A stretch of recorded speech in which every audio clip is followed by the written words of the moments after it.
Speaking of baseball, after Bryce Harper flew out in the 8th inning, teammate Jonathan Papelb called Harper out for not running it out to first base. The two exchanged words on the way back to the dugout, and then they got into a fight, needed to be separated by teammates. Skip, big deal? No deal. Stephen A., I've seen a lot worse in my time, especially the night that Barry Bonds put Jeff Kent up against the dugout concrete, which Kent deserved. But in this case, this was a predictable, yeah, there you go. This was a predictable product of the Nationals' disgraceful collapse this year. So then you had Papelb, who's been a huge disappointment, pitching against his old team, the Phillies. And he had the audacity to call out Bryce Harper, who well could win the MVP, for not running out a pop-up in a game that they're out of it, that didn't even matter anymore.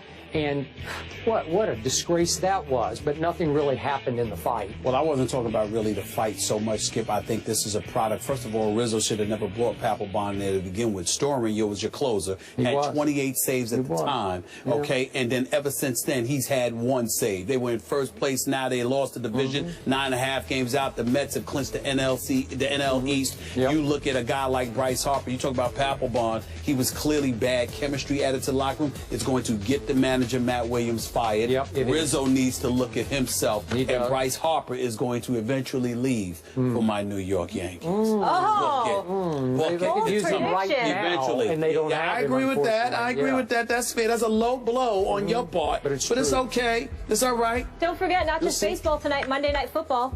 Chiefs at Packers will react to that game first thing on Tuesday. Now 3-0 for the first time since reaching the Super Bowl in 2003, defeating the division rival Saints Sunday in New Orleans 27-22. But everything didn't go Carolina's way. During the game, Cam took a hit near the sideline as he released the ball. Now after he got up looking for a flag and turned toward the referee, Ed Hockley, for explanation. Then Hockley said something to Cam that just absolutely stunned him. Take a listen. The response that I got was, Cam, you're not old enough to get that call. So I'm looking at him like, what? Jesus, I didn't think you had to have seniority to get a personal foul or anything like that. I'm ticked off, really. You know, just the fact that it's kind of, one, did he miss the call? If he would have said he missed the call, okay, that's one thing. But for his response to be what it was, I'm not old enough to get that call. Jeez. So heaven forbid he gets any rookies. You know, they're going to have a long day, man. Ooh, NFL VP of officiating Dan Blandino was on NFL Network this morning and said that Ed Hockley denied saying this, but Blandino also said if the conversation is confirmed after an investigation, Hockley could face discipline. Skip, what do you make of all this? Stephen A., I'm on Cam's side here. Now, I'm having to take Cam's word for it that Ed Hockley said to him what Cam said that he said, but the way Cam said it in his post-game media session came across to me as completely authentic. He didn't seem to be guessing about it. He seemed 100% sure that's what Ed Hockley said to him as soon as he bounced up without getting a call. So to me, if that's true, and I'm going to guess that it was true, but I could be wrong. Maybe we'll hear from Ed Hockley today. I don't know. He needs to say something. He does need to say something. I'm with you on that.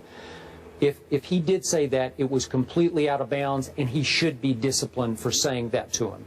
Now, we don't usually hear this in the sport of football. We hear it a lot in baseball, that there'll be a lot of back and forth between a plate ump and a pitcher after the game. They'll fire back and forth verbal volleys. But I can't remember the last time that it came out after an NFL game, the quarterback calling out the head referee. Remember, he's the crew chief. And just for those who don't know, he's become something at Hockley of a celebrity ref in the National Football League. This is his 26th season, and for 24 of those seasons, he has been a crew chief. So he was the big cheese right away as a young referee. And he has often been voted by coaches as one of the top officials in football, one of the top referees.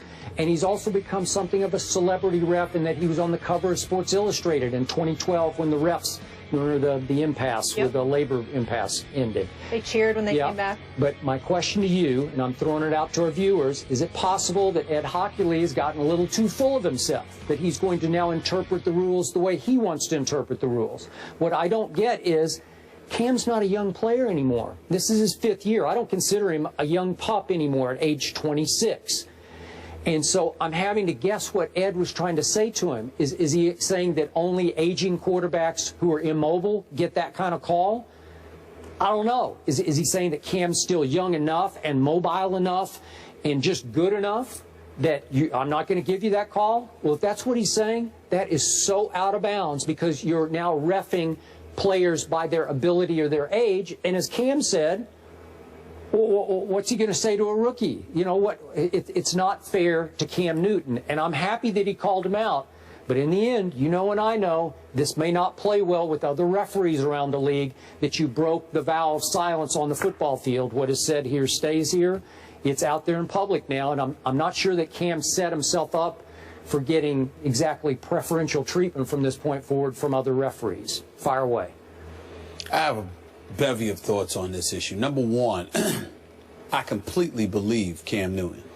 That's number one. Me too. It is, to be fair to Ed Hockley, we haven't heard his side. We haven't heard from him directly. So in the interest of fairness, we have to throw that caveat out there. But I don't think that Cam's words alone is just piercing. I think the fact that he has it supported by video really highlights it. If you look, you can't tell what Cam Newton is saying. I almost had to sneeze, excuse me. It's saying that, there you go. That's what I need to get out. You can't say for sure nobody heard what Hockley said to him. But look at Cam's reaction. Look at how he stops and looks at him and then walks back. I'm with you. You clearly could see that Hockley said something to him that made him stop, which is why the reporters, smart enough to pick up on it, asked, what was that about? And Cam highlighted what was said to him. So on that point, you're absolutely right. When you speak to the issue of an official and him talking about Cam's lack of seniority, it's a couple of things you peel from that, Skip. Number one, are you really saying, because Cam's not that young anymore, like you said, he's been in the league 5 years.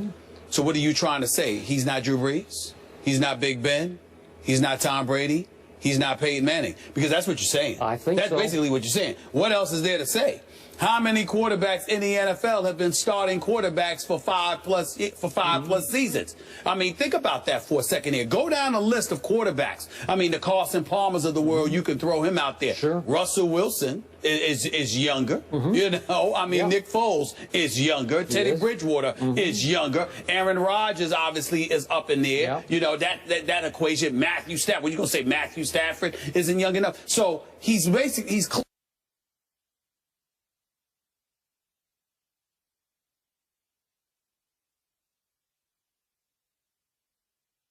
And Skip, allow me to spread or transcend from football to baseball as well.